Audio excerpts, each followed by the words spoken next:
ગુજરાતમાં કેટલાક જિલ્લામાં ચોરી થવાના સમાચાર વહેતા થયા છે, પણ ખરેખર આમની પોલીસ તપાસ થતાં કંઈપણ પ્રકારની ચોરીના ટોળા કે કોઈ પણ પ્રકારની આમનું હકીકત સામે આવ્યું નથી.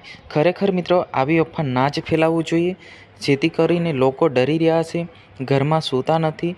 તો આ તમામ બાબત જે લોકો ફેલાઈ રહ્યા છે એ તમામ લોકોને હું કહેવા માગું છું, ખરેખર જે તે વિડીયો ફોટો વાયરલ થતો હશે એનું સાચી જાણકારી મેળવી લેવું જોઈએ, પછી જ આનું હકીકત માનવું જોઈએ. અત્યારે માનવામાં આવે તો કે ગુજરાતની અંદર કેટલાક જિલ્લામાં લોકો રાતે પહેરાદારી કરી રહ્યા છે કે ચોરના ટોળા આવી ગયા છે, ચોર ઘૂસી ગયા છે, ચોરી કરી રહ્યા છે, કેબલ કાપી જાય છે, મોટરો ચોરી જાય છે. આવું બધું લોકો સોશિયલ મીડિયા પર વાયરલ કરતા હોય છે, પરંતુ ખરેખર આમનું સાચી જાણકારી મેળવીને જ પછી આ તમામ ઘટના કરવું જોઈએ. હાલ જોવા જઈએ તો પોલીસ તપાસ થતાં કોઈપણ પ્રકારની ચોરી કે કોઈપણ પ્રકારનું હકીકત સામે આવ્યું નથી. તો ખરેખર મિત્રો, ગામના લોકો પહેરાદારી કરે છે, ખૂબ જ સારું કામ કહી શકીએ છે, કેમ કે રાતના ટાઈમે ખરેખર પહેરાદારી તો કરવું જ જોઈએ.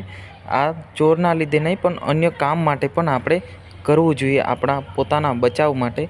પરંતુ લોકો ખેતરમાં જાય છે રાતે, ધારિયા પાળિયા લઈને પણ પહેરાદારી કરી રહ્યા છે. પરંતુ મિત્રો, બનાવ એવો બને છે કે જો લોકો પહેરાદારી કરે છે, રાતના ટાઈમે કોઈ ગાડી લઈને નીકળે છે, એ ભાઈ એમને ડરીને ભાગી જાય છે, પછી ચોર ચોર ચોર બૂમો પાડે છે. આ રીતના પછી વોટ્સઅપ પર ને બધી રીતે ફેલાતા હોય છે. તો ખરેખર આ રીતના ફેલાવવું ના જોઈએ અને એની હકીકત તપાસ કરવું જોઈએ, પછી જ એમનું હકીકત આપણે માનવું જોઈએ. તો મિત્રો, હું તમારો દોસ્ત શૈલેષ ભીલ, હું તમારા માટે તાજા સમાચાર લાવતો હોય છે. હજુ સુધી અમારી ચેનલને તમારા તમામ વોટ્સઅપ ગ્રુપમાં શેર ના કરી તો શેર કરવાનું ભૂલશો નહીં. આજની વિડીયોની અંદર બસ આટલું જ. જય હિન્દ, જય ભારત.